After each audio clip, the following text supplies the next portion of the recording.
Learn to say no when someone keep asking you a favor. Hello and good day, this is Carmel, your chanata girl. Na may daghang kanon sa gamayng kaldero. Himoon dayon tani og fried rice no. Og mintras mag-obra-obra ko diri ba mag-istorya-istorya pud ta. Same as usual ra gud siya. Sa dili pa ko mo continue naglagot ba jud ko kay dapat kani nga topic para next day na gyud ni siya. Unya kay akong CapCut kay ako amang na clear ang data niya ba.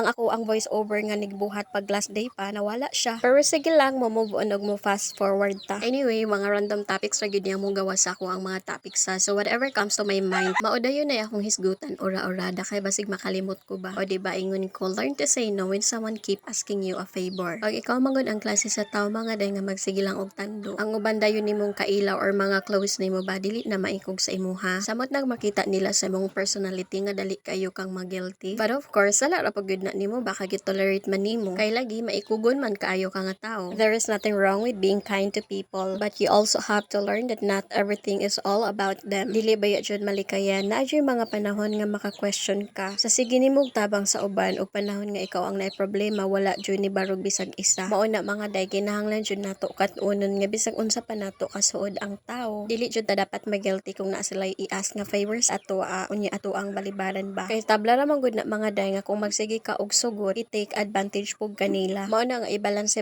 gyud ang imong pagkamayong tao. Mas maayo pa gani mga day nga kat-unon ta na ang bidang kontrabida.